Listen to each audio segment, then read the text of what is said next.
Jingle all the way to VGP Marin Kingdom's Holiday Splash, December 22nd to January 1. Dive into joy with 5 daily shows from 11 a.m. to 5 p.m. வண்டியில் ஏறும்போது நான் உட்காந்த இடத்துல blood இந்த சீட்ல அந்த driver தான் இறந்துருக்காரு.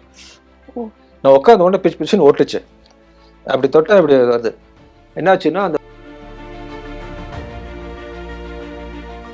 வேர் டேஞ்சர், அதாவது ரொம்ப த்ரெட் உள்ள இடத்துல அடிக்கடி இருந்த இடம் ஜம்மு அண்ட் காஷ்மீர். ராஜீவ் காந்தி, நீங்கள் குழந்தையை பார்ப்பது போல குழந்தையை நீங்கள் தாய் பார்க்குற போது நீங்கள் தான் அந்த அந்த ப்ரொடெக்டிவாக பார்க்கணும்னு சொன்னது. அது பண்ணது வந்து ஜம்மு அண்ட் காஷ்மீருக்கு பாதுகாப்பு ஆலோசகராக இருந்திருக்கிறீங்க, உள்துறை அமைச்சருக்கு வந்து ஆலோசகராக இருந்திருக்கிறீங்க, மிஷன் கக்கூனில் வந்து மிகப்பெரிய எல்லா பொறுப்புகளிலும் உங்களுக்கு ரொம்ப மனசுக்கு மிக நெருக்கமான ஒரு பொறுப்பு அப்படின்னா எதை நினைப்பீங்க?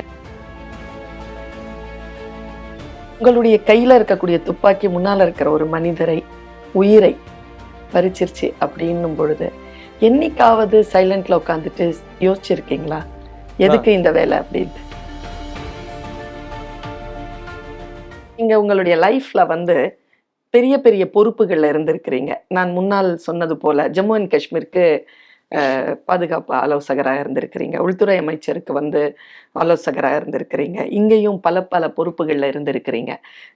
இதில் மிஷன் கக்கூனில் வந்து மிகப்பெரிய எல்லா பொறுப்புகளிலும் உங்களுக்கு ரொம்ப மனசுக்கு மிக நெருக்கமான ஒரு பொறுப்பு அப்படின்னா எதை நினைப்பீங்க? இப்போ இந்த இந்த இந்த காலகட்டத்தில் எதை சொல்வீங்க? இப்போ நீங்கள் சொன்னால் கொஞ்சம் அதிசயம் கூட படலாம். பிஎஸ்எஃப், அதாவது வீரப்பன் ஆப்ரேஷன் வந்து டஃபான ஆப்ரேஷனாக இருந்தால் கூட பல வீரப்பன் ஆப்ரேஷன் எனக்கு மிகப்பெரிய, எனக்கும் என்னுடைய குழுவுக்கும் பேர் ஏற்படுத்தி கொடுத்தது. இப்போ என்னை பார்த்த உடனே வீரப்பன் வீரப்பன் கூட சில பேர் சொல்லுவாங்க. அதாவது யாரையும் அந்த பேரை லிங்க் பண்ணி கூட அந்த மாதிரி இனிஷியல் கூட பண்ணி விட்டாங்க. இருந்தாலும் வேர் டேஞ்சர், அதாவது ரொம்ப த்ரெட் உள்ள இடத்துல அடிக்கடி இருந்த இடம் ஜம்மு அண்ட் காஷ்மீர். இப்போ அட்வைசராக இல்லை, அந்த காலத்தில் 1998 to 2001 2.5 ஆண்டுகள் இருந்தேன்.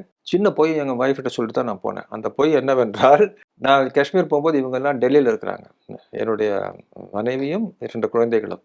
1 year tenure என்று சொல்லி போனேன். 1 year தான் போகிறேன் ஜெயன்கேனி. அவங்க தடுத்துருக்க மாட்டாங்க. ஆனால் வந்து நான் ஆக்சுவலாக நான் போகிறது 2 வருஷம் டென்யூரில் போகிறேன். போகும்போது மெதுவாக விட்டு 1 yearன்னு சொல்லிட்டு போயிட்டேன்.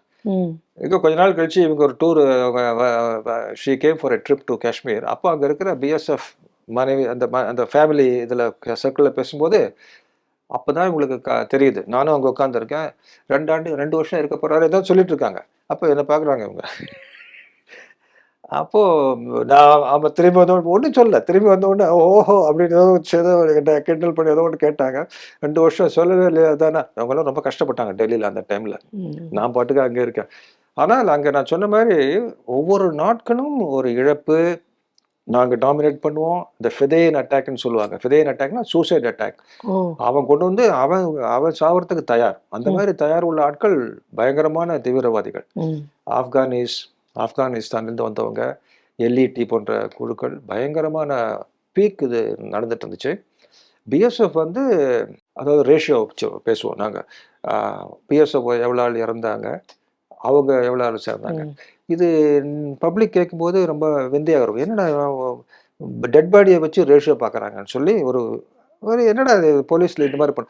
ஆனால் எங்களோட டியூட்டி அதுதான். அதாவது இழப்பு தவிர்க்க முடியாதது. புல்லட் வந்து அடிக்க உங்களே அடிக்கலாம், உங்கள் கான்செப்ட்லேயே அடிக்கலாம், யாரும். நீங்கள் உங்கள் டீமில் இழப்பு ஏற்படலாம். இழப்பு இழந்தீர்கள், அந்த பக்கம் எவ்வளோ இழப்பு ஏற்படுத்தினீர்கள் என்பது முக்கியமான கேள்வி. இது லீடர்ஷிப்புடைய டியூட்டி. இது அந்த டியூட்டியில் நானும் பார்த்தேன். அந்த பார்க்கும்போது நாங்கள் வந்து ஒரு ஆட்கள் பிஎஸ்எஃப் இருந்தால் 7 பேர் அவங்கள நாங்கள் வீழ்த்தி கொண்டு இருந்தோம் முன்னாடி. அதனால் இந்த ஃபிதேன் அட்டாக் ஏற்பட்டவுடன் என்ன ஆச்சுன்னா, நாங்கள் ஒரு ஆள் இழக்கும் போது அவன் 2 பேர் 2.5 பேர்னா ஆள் பாடியை ரேஷியோ. இது வந்து ஹியூமன் பாடியை பிரிக்க அப்படி. ஸோ இது வந்து அந்த மாதிரி நான் எதுக்கு சொல்கிறேன்னா, அவ்வளோ டஃப்பான சுச்சுவேஷனில் அதில் ரொம்ப சேலஞ்சிங் வந்து அதில் பல என்கவுண்டரில் நான் பர்சனலாக அது பெரிய விஷயமா நான் கருதவே இல்லை. அதாவது நம்ம வந்து ஐஜியெல்லாம் போக வேண்டிய அவசியமே இல்லை. ஐஜி போக வேண்டிய அவசியமே கிடையாது. ஆக்சுவலாக ஐஜி போய் அடிபட்டார்னா அது ஃபோர்ஸ் மொராலுக்கு ரொம்ப டவுன் ஆகிடும்னு சொல்லி எங்களுடைய அதிகாரிகளே சொல்லுவாங்க. சார் கொஞ்சம் பார்த்து நீங்கள் என்னன்னு ஓப்பனாக கேட்பேன். இல்லை சார், ஏதாவது உங்களுக்கு சின்ன காயம் பட்டால் கூட அது வந்து நான் காவலர்கள் இழப்பு ஈடுகட்ட முடியாத இழப்பு. ஆனால் ஒரு ஐஜி வந்து அடிபட்டாருன்னா, அது பெரிய இதாயிட்டு போணும் அப்படின்னு சொல்லுவாங்க. இல்ல பரவால்ல பார்த்துக்கலாம்ன்னு சொல்லி, முதல்ல என்ன ரொம்ப பிரேக் போட்டாரு என்னுடைய ஸ்டாஃப் ஆஃபீசர் ஹேமந்த் தேசாய் என்பவர் விடவே மாட்டார் போல. நான் வந்து என்ன பண்ணேன், அவர கட் பண்ணிட்டு அவர விட்டுட்டு நான் ஓடிருவேன். ஜீப் எடுத்து நான் பாட்டுக்கு அவர் பின்னாடி ஓடி வருவாரு. அப்புறம் புரிஞ்சுக்கிட்டாரு இந்த நம்ம திருத்த முடியாதுன்னு சொல்லி அவரும் வர ஆரம்பிச்சார். ஸோ ஒவ்வொரு என்கவுண்டர் பார்க்கும்போது சில என்கவுண்டர்லலாம் ஒரு இடத்துல வந்து ஒரு லாரி வந்து ஒரு போலீஸ் லாரி இருக்கு. அந்த லாரி வந்து வெளியே நிக்குது. அந்த லாரியில வந்து மாயான அமைதி, ஆர்மிக்காரன் ஒரு டீம் நிக்குது. அப்போ வரைக்கும் துப்பாக்கி சூடு கேட்டுக்கொண்டிருக்கிறோம். நான் நெருங்க நெருங்க துப்பாக்கி சூடு நின்னு விட்டது. ம். அந்த இடத்துல எங்கன்னு பார்த்தா, அந்த வீட சுத்தி காம்பவுண்ட் வந்து ஒரு 8 அடி வால் இருக்கு. செவுரு. பெரிய கேட்டு. கேட் தொறந்திருக்கு. கேட்டுக்கு வெளிய வண்டி நிக்குது ஒரு வண்டி. உசு உசு உசுன்னு பேசிட்டு அவங்கலாம் அப்படியே இருக்கிறாங்க. நைட்டும் இருக்கும் ஒரு 11, 12, 11 மணி மேல இருக்கும். நான் பிஎஸ்எஃப் என்னுடைய கண்ட்ரோல் இருக்கு ஸ்ரீநகர் சிட்டி. ஆனால் அங்க ஆப்பரேஷன் நடப்பது ஜேஎன்கே போலீஸ், ஜேகே போலீஸ். ரொம்ப அருமையான டீம் அவங்க. அப்புறம் ஆர்மி டீம். தல்பீர் என்கிற ஒரு பிரிகேடியர் இருக்கிறார். அந்த ஆள் எப்படிப்பட்ட ஆள்னா பரா கமாண்டோ அவர். பரா கமாண்டோ. கான்ஸ்டபிளா அதாவது சேர்ந்த மாதிரி ஜவானா சேர்ந்து ஆஃபீஸரா மாறினவர். அதனால அவருக்கு ஜவானுடைய ஃபீலிங்ஸ் எல்லாம் தெரியும். ரொம்ப தைரியமான ஆள். அந்த ஆள் நிற்கிறாரு. ஏன் வந்து தடைப்பட்டு நிற்குது அமைதியாக இருக்குன்னு நான் போய் பார்க்குறேன். அவங்க சொன்னாங்க உள்ள ஒரு head constable CRP head constable இப்போ தான் இறந்தாரு புல்லட்னு. எப்படி இறந்தாருன்னா அவர் தான் அந்த வண்டி ஓட்டினார் புல்லட் ப்ரூஃப் வண்டி. புல்லட் ப்ரூஃப் வண்டி எந்த வண்டி? இந்த வண்டி அப்படின்னாங்க. சரி அந்த கேட் இருக்கு, கேட் திறந்துருக்கு. எங்கே இருக்கா மிலிட்டன்ஸ் உள்ளே இருக்காங்க. இப்போ சைலண்டாக இருக்கேன். டக்குன்னு அந்த வண்டியில் ஏறினேன் நான். அந்த வண்டியில் ஏறும்போது நான் உட்காந்த இடத்துல பிளட்டு இங்கே சீட்டில். அந்த டிரைவர் தான் இறந்துருக்காரு. நான் உட்காந்த உடனே பிச்சு பிச்சுன்னு ஓட்டுச்சு. அப்படி தொட்டா இப்படி வருது. என்னாச்சுன்னா அந்த புல்லட் ப்ரூஃப் கிளாஸில் அப்படி அந்த கார்னரில் ரப்பர் பீடிங் இருக்கும் இல்லையா, ஆமாம், அது கரெக்டாக அந்த பீடிங்கில் பட்டு இது உள்ளே வந்து இவர் மேலே படுது, இவர் சிறந்து போகிறார். அது ரொம்ப விசித்திரமான இது. நார்மலாக புல்லட் ப்ரூஃப் அந்த கிளாஸில் பட்டிருந்தோன்னா அது தாங்கியிருக்கும். AK-47 2-3 புல்லட் அந்த கிளாஸ் இவ்வளோ பெரிய கிளாஸ் அது 45 mm இருக்கும் அது. ஆனால் அந்த ரப்பர் இதில் அந்த அது ஒரு என்ன சொல்கிறது பேட் கோஇன்சிடென்ட் சொல்லுவாங்க. ஆக்சிடென்ட்ஸ் டிப்பிக்கலாக சொல்லுவாங்க. அது மாதிரி வந்திருக்கு. இறந்துட்டார். அவர் எப்படியோ கஷ்டப்பட்டு வெளியே எடுத்துட்டாங்க. அந்த டீம் அங்கே அப்படியே சம்பிச்சு நிற்குது. அப்போ நான் வந்து டக்குன்னு வண்டியில் ஏறிட்டேன். இப்போ வந்து எந்த விதமான தயக்கமோ, இப்போ நான் கதை சொல்ற மாதிரி இப்போ சொல்லிட்டு வரேன். அப்போ அந்த சமயத்துல வந்து என்ன மனதுல என்ன தோணுச்சோ அதை அப்படியே செஞ்சுட்டேன். ஒண்ணுமே யோசிக்கல. டக்குன்னு என்னுடைய AK-47 தோல்ல தொங்குது. டபக்குன்னு ஏறி குதிச்சேன். நான் ஏறி உட்கார்ந்த உடனே நான் சொன்ன அந்த அதிகாரி ஹேமந்த் தேசாய் என்பவர், அவர் எஸ்பி ரேங்க், நான் ஐஜி. அவர் எப்போ பார்த்தாலும் என்ன சொல்லிட்டே இருப்பார், சார் வேறு வழி இல்லை. டகாலில் அவர் ஏறிட்டாரு. இந்த பிஎஸ்எஃப் பசங்கள்லாம் பின்னாடி ஏறினாங்க. நான் வண்டியை எடுத்தேன். வண்டி ஒரு ஜெர்க்கோட உள்ளே போச்சு. உள்ளே போய் ரொம்ப ட்ரமேட்டிக்காக நடந்துச்சு. அந்த வீட்டுக்குள்ளே காம்பவுண்டுக்குள்ளே ஒரு சின்ன ஒரு நடுவில் ஒரு போல் இருக்குது, ஃப்ளாக் போல் மாதிரி ஒன்று. அதை சுற்றி நான் வந்து வண்டி இப்படி திருப்புறேன். ஸோ தட் நம்ம பசங்கள்லாம் இறங்கி அந்த விண்டோ கடியில் போய் கிரனேட் எல்லாம் போடணும். கிரனேட் போட்ட உடனே என்ன ஆகுன்னா, அந்த விண்டோ வழியாக வெடிச்ச உடனே டப்புன்னு நம்மளால உள்ளே போயிடுவாங்க. அந்த கிரனேட் போடுறவன் தான் ரொம்ப முக்கியமான ஆள். அவன் தான் ரொம்ப தைரியசாலியாக இருக்கணும். அவன் உயிரையும் துணிஞ்சு போகிற எல்லாமே நல்ல தைரியசாலி தான். அவன் வந்து எக்ஸ்ட்ராவாக இருப்பான், பயங்கர அலர்ட்டாக இருப்பான். எனக்கு அவனுடைய திரும்பி வரதுக்கு சான்சஸ் சம்டைம்ஸ் குறைவு. அவன் தான் போல்டாக போய் விட்டு இருக்கும். அதெல்லாம் அந்த ஆக்ஷன்லாம் நடக்குது. நடந்துட்டு இருக்கும்போது என் வண்டி மாட்டிக்கிச்சு. என்ன ஆச்சுன்னா, அந்த கேபிள் இருக்குல்ல, அந்த என்னமோ கேபிள் போகிறது என்னுடைய வண்டியினுடைய ஏரியாவில் மாட்டி, வண்டி அவ்வளோ பவர்ஃபுல் வண்டி கூட போக முடியாமல் அந்த அந்த ஃப்ளாக் போல் அப்படியே பேர்ந்து அடியில் இருக்கிற கான்கிரீட்டோட டபால்னு வருது. இப்படி தக்கா அப்படியே புல்லிங் நடந்துட்டு. ஆனால் அதற்குள்ளே நம்ம கூட வந்த பசங்க உள்ளே இறங்கிட்டாங்க. ஸோ என்ன பர்பஸ் நான் பண்ணுமோ அது நடந்துச்சு. உடனே கிரனேட் போட்டான். அது எனக்கு அந்த மாதிரி ஒரு சம்பவம் அது. அந்த ஒரு சம்பவத்தை எனக்கு ரொம்ப தெளிவாக இருக்குது. அதனால் அந்த மாதிரி ரிஸ்க்கு கிட்ட ரொம்ப பக்கத்தில் நின்று நெருங்கி அந்த மாதிரி பார்த்தது. இந்த புல்லட் இங்கே வரலாம், நம்ம மேலேயும் வரலாம் அப்படின்னு இருந்தது. Jammu and Kashmir experience 98 to 2000 என் லைஃப்லேயே அப்படின்னு சொன்னேன். மற்ற இடத்துல க்ரௌட் நடுவில் போகிறது அந்த மாதிரி சுச்சுவேஷன் பல முறை ஏற்பட்டிருக்கு. பட் ரியல் சீரியஸ் த்ரெட்டும் போது சொல்லலாம். எனக்கு நமக்கு எதிரியாக இருந்தவர்கள் ஆப்கானிஸ்தான், எல்இடி அந்த மாதிரி பயங்கரமான அந்த மாதிரி டெரரிஸ்ட் ஃபெலோஸ் அவங்களெல்லாம் டீல் பண்ணுறதுக்கு அது ஒரு பெரிய ஒரு எக்ஸ்பீரியன்ஸ் இருந்துச்சு. நீங்கள் வந்து அடுத்த தமிழ்நாட்டினுடைய மிகப்பெரிய ஆளுமையாக கருதப்படுகின்ற புரட்சி தலைவி ஜெயலலிதா அம்மையார், நம்முடைய மேனாள் தமிழக முதல்வர் அவர்களோடு சிறப்பு பாதுகாப்பு பிரிவில் உயரதிகாரியாக பணியாற்றி இருக்கீங்க. அவர் ரொம்ப ஆளுமை மிகுந்த ஒரு பெண் அப்படின்றது தான் நமக்கான எல்லாம் பதிவு. அவருடைய ரொம்ப க்ளோஸாக அவருக்கான செக்யூரிட்டி ஆஃபீஸர் போஸ்டிங்கில் இருந்த நீங்கள் பாதுகாப்பு ஆலோசகராக அதிகாரியாக இருந்த உங்களுடைய மனப்பதிவுகள் என்ன? அவங்க வந்து ரொம்ப பவர்ஃபுல் ப்ரெசன்ஸ். முதல்ல எனக்கு ஒரு டைம் கொடுத்துருந்தாங்க. ராமன் என்பவர் அவருடைய ஐஏஎஸ் அதிகாரி, செக்ரட்டரி இருந்தாரு. ராமன் நானும் ஓல்டு ஃப்ரெண்ட்ஸு. அவங்க கூப்பிட்டு சொன்னாங்க, மேடம் வந்து இத்தனை மணிக்கு பார்க்குறாங்கன்னு. லாஸ்ட் மினிட் கூப்பிட்டு, "இல்ல மிஸ்டர் சிதம்பரம் அப்பாயின்மெண்ட்டு நீங்க ஒரு 10 மினிட்ஸ் கழிச்சு உங்களுக்கு" அப்படின்னு சொன்னாங்க. முதல்ல நான் பார்க்குறேன். முதல்ல பார்த்த உடனே சிதம்பரம் அவர்களை எனக்கு ரொம்ப நாளா தெரியும். அவர் வெளியே வராரு, நான் உள்ள போறேன். அந்த ஃபர்ஸ்ட் அப்பாயின்மெண்ட்டு. முதல் சென்டென்ஸே நான் I said I am privileged to work with you அப்படின்னு சொல்லிட்டு, ஸோ அவங்களும் ரொம்ப சந்தோஷமா வரவேற்றாங்க. நான் சொன்னேன், என்னால் நான் கற்றுக்கொண்ட பல யுக்திகளையும், திறமைகளையும் உங்களை காப்பதில் நான் பயன்படுத்த இருக்கிறேன். அதற்கு பூரண ஒத்துழைப்பு நீங்கள் கொடுப்பீர்கள் என்று நம்புகிறேன் என்று ஆங்கிலத்தில் சொன்னேன். சரி. அதுக்கும் அழகான ஆங்கிலத்தில் அவங்க, ரிப்ளை நான் நீங்க சொல்வதை பெரும்பாலும் ஏற்றுக்கொள்கிறேன். இருப்பினும் நான் இருக்கிறேன் அப்படின்னு சொல்லி ஒரு சின்ன ரைடர் போட்டாங்க. அதாவது நீங்களும் பார்த்துக்கங்க, நான் வந்து பொலிட்டிக்கல் இந்த மாதிரி சுச்சுவேஷன்ல சீஃப் மினிஸ்டர் இருக்கேன். அந்த சென்சிட்டிவிட்டி நீங்க புரிஞ்சிருப்பீங்க அப்படிங்கிற மாதிரி ஒரு வார்த்தை சொன்னாங்க. அதாவது இரும்பு கூட்டுக்குள்ள போடாம பார்த்துக்குங்க அப்படிங்கிற மாதிரி. அதாவது ரொம்ப அவங்க இங்கிலீஷ் வந்து ரொம்ப சொபிஸ்டிகேட்டடா இருக்கும். ஆங்கிலத்தினுடைய புலமை நான் சந்தித்த பல தலைவர்கள்ல இவங்க வந்து one of the top class என்று சொல்லலாம். அவங்க அதே மாதிரி ஹிந்தி பேசும்போது ரொம்ப பர்ஃபெக்ட் ஹிந்தி. அங்கே இருக்கிறவங்கலாம் ஸ்டன் ஆகிடுவான், என்ன இவ்வளவு லிட்ரரியாக பேசுகிறாங்க. மலையாளம் நல்லா பேசுவாங்க. தெலுங்கு நேச்சுரலாக அவங்க தெலுங்கு அங்கே ஆந்திராவில் ரொம்ப நாள் இருந்திருக்காங்க. கன்னடம் சொல்ல வேண்டியதில்லை. ஸோ இந்த மாதிரி 5-6 மொழி பேசக்கூடிய எஸ்டி சங்கர் தயாள் சர்மா என்று ஒருத்தர் இருந்தார் அங்கே பிரசிடென்ட். அவர் ஒரு 5-6 பாஷை நல்லா பேசுவார்.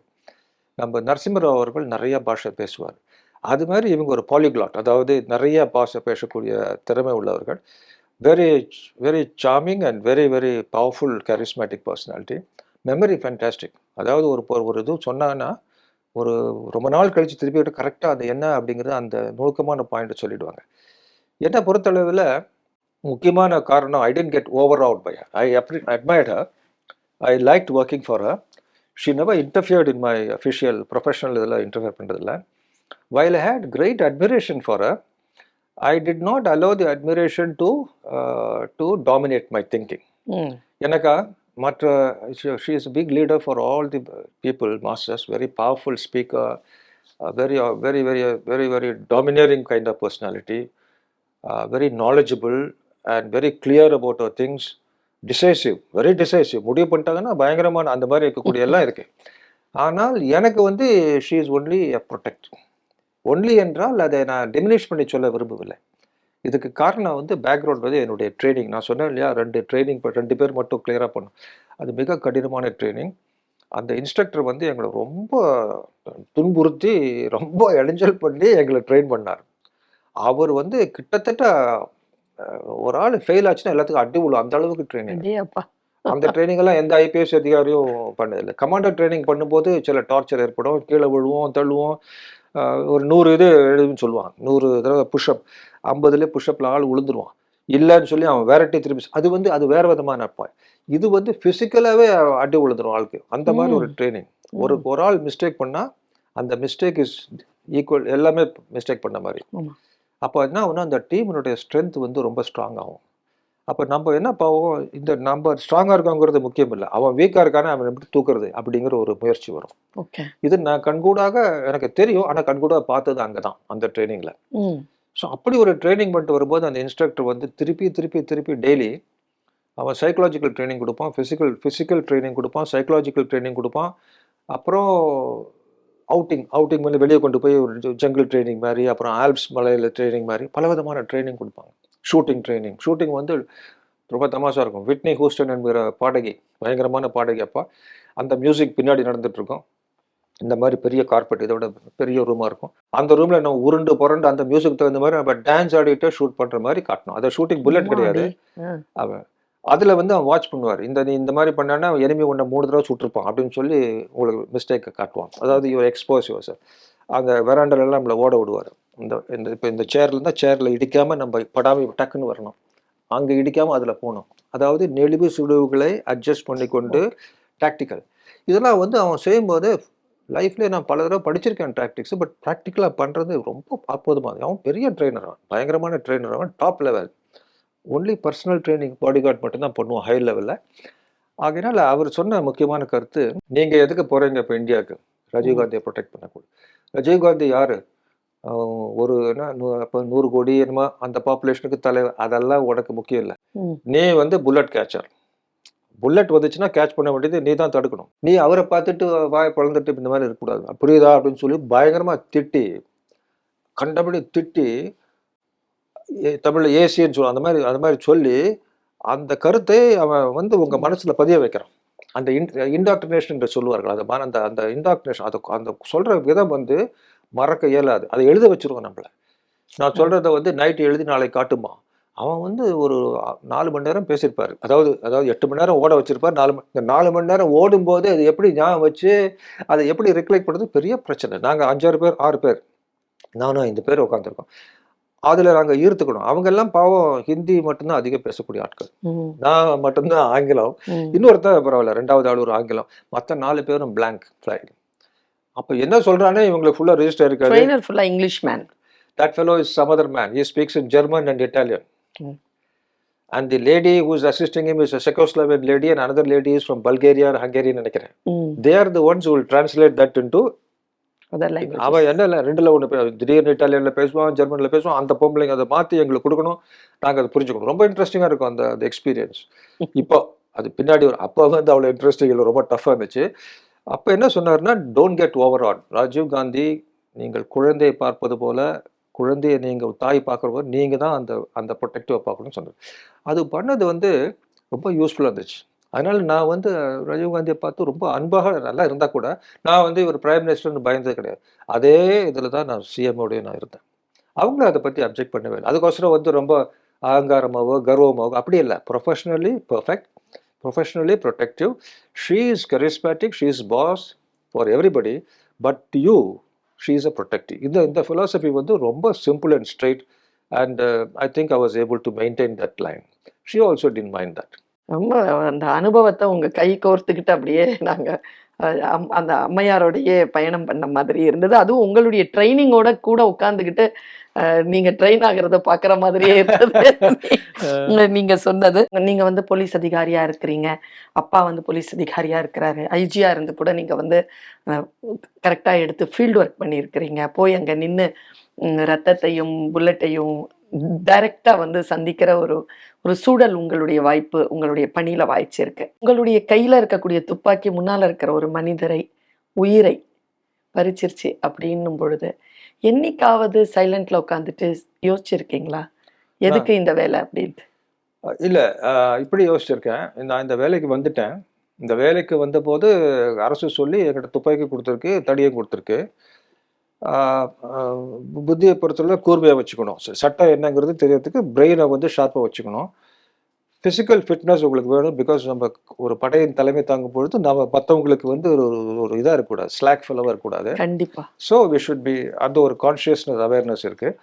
ஸோ துப்பாக்கியை பொறுத்தவரை ஏன் கொடுத்தாங்க அவங்க, அதை வந்து செல்ஃப் டிஃபென்ஸுக்கும் தவறாக பயன்படுத்தக்கூடாது, நல்லா பயன்படுத்தி கொடுத்துருக்காங்க. அந்த கான்ஷியஸ்னஸ் தான் எங்கிட்ட இருந்துச்சு. ஒரு இன்னசென்ட் ஃபெலோ வந்து அடிப்படக்கூடாதுன்னு சொல்லி ரொம்ப நான் ஃபீல் எப்போவுமே ரொம்ப கான்ஷியஸாக இருப்பேன். ஒரு முறை என்னாச்சுன்னா, வெள்ளூரில் நான் எஸ்பியாக இருப்பேன். 3 மாதம் தான் வெள்ளூர் எஸ்பியாக இருந்தேன். அங்கே வந்து ஒரு பஸ்மேன் ஸ்ட்ரைக் ஒன்று நடந்துச்சு, பெரியார் கழகம், தந்தை பெரியார் கழகம்னு சொல்லி. அது பெரிய சிவியர் லத்திச்சார்ஜ் 4-5 இடத்துல பண்ண வேண்டியதாக போச்சு. எக்கச்சக்கமான தொழிலாளர்கள் நண்பர்கள், அவங்கெல்லாம் ரிட்டையர் ஆகி பல பேர் போயிருப்பாங்க. பல பேர் பின்னாடி எனக்கு அட்மைரராக ஃப்ரெண்ட்ஸாக கூட ஆகிட்டாங்க சில பேர். ஆனால் அந்த டைமில் வந்து என் பேரை போட்டு ஒழிக எல்லாம் பஸ்லலாம் எழுதி வச்சுக்கினாங்க. அதெல்லாம் எனக்கு மனசில் எந்த விதமான வருத்தமோ தாக்கமோ இருப்பேன். சரி பாவம், அவன் அடிபட்டான், அதனால் ஒரு எக்கச்சக்கமான நாள் போலீஸ் லத்திச்சார்ஜில் அடிபட்டாங்க. அதை பற்றி பெரிய இதாக தெரியல.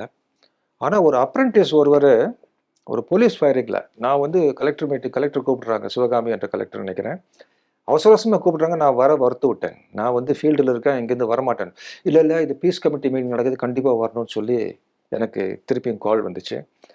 ரொம்ப வேண்டாம் வெறுப்பாக கருணாநிதி என்ற என்னோடய எஸ்பி இன்ஸ்பெக்டர் இருக்கார் எங்கூட வண்டியில். என்ன வெறுப்பாக நான் போனேன். சரி வழி இல்லாமல் அங்கே போயிட்டு இருக்கும்போது ஒரு ஃபயரிங் நடக்குது. அது வரைக்கும் ஃபயரிங் கிடையாது, அடி தான். அடியிலே நாங்கள் சமாளிச்சிட்டோம். என்னை பொறுத்தவரை புல்லட்டை வந்து தேவையில்லாமல் பப்ளிக் இது மேலே யூஸ் பண்ணாமல் அடிச்சே முடிச்சிடலாம். 2ல் 1 பண்ணியாகணும். இல்லாட்டி பேச்சுவார்த்தை நடத்தி முடிக்கணும், அமைதியாக இருக்கணும். பேச்சுவார்த்தை தவிர்க்க வேண்டும் என்றால் பெரிய உயிர்கள் நாசமாக இருக்கிறதுக்கு லத்திச்சார்ஜ் இஸ் பெட்டர் அப்படின்னு என்னுடைய ஃபீலிங். நான் போயிட்டுருக்கேன், மீட்டிங் நடக்குது, அங்கே ஒரு ஃபயரிங் ஆச்சுன்னு எனக்கு ஸ்லிப் வருது. வரேன். எனக்கு ரொம்ப பெரிய வருத்தம் என்னவென்றால், அது வந்து நல்லவனோ கெட்டவனோ யாராக இருந்தாலும் புல்லட்டில் போலீஸ் போட்டு செத்தா பாவம் தான். அது பெரிய வருத்தத்துக்குரிய செய்தி.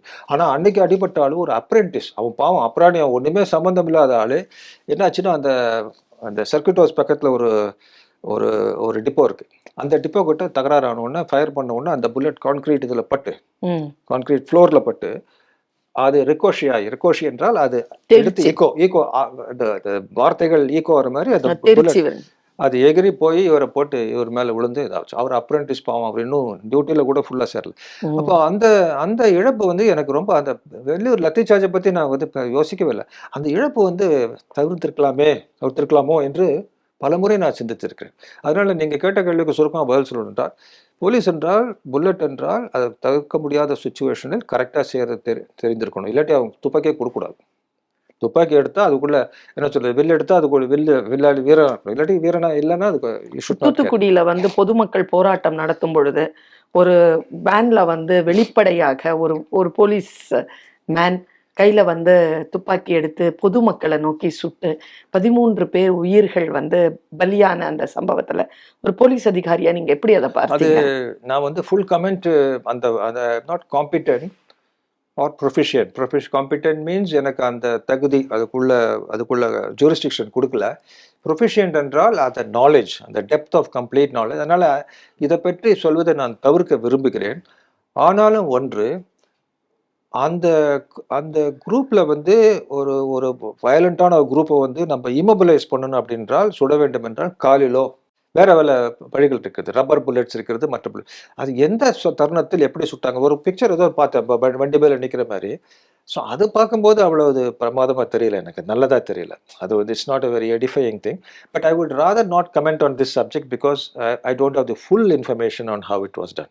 பட் இஃப் இட் இஸ் ஒரு சாதாரண பப்ளிக் மேலே, சாதாரண ரொம்ப வயலண்ட் இல்லாமல், நமக்கு என்ன ரூல்ஸ் என்ன சொல்லுதுன்னா, உங்களுக்கு உயிர் சேதம் ஏற்படக்கூடிய அந்த நிர்பந்தத்தில், அந்த தருணத்தில் நீங்கள் செல்ஃப் டிஃபென்ஸாக உங்களுக்காகவோ இல்லை உங்களை சார்ந்த பப்ளிக்கோ யாருக்கு வேணா அதுக்கோசரம் நீங்கள் பயன்படுத்தலாம். இது போலீஸ் மட்டும் இல்லை, நீங்கள் தற்காப்புக்கு நீங்களும் பயன்படுத்தலாம். 99 and 100 IPC என்பது மிக தெளிவாக செல்ஃப் டிஃபென்ஸ் என்ற ரைட் வந்து இருக்குது அப்படின்னு சொல்கிறேன்.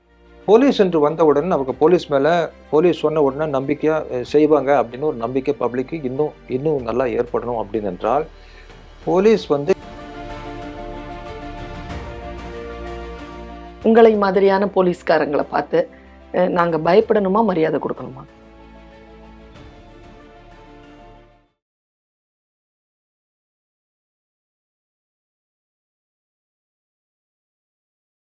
Dive into Joy at VGP Marine Kingdom's Holiday Splash. Join the festivities from December 22nd to January 1 with 5 daily shows between 11 a.m. and 5 p.m. Scuba Santa and our delightful mermaids can't wait to share the holiday cheer with you. Make a splash and create merry memories.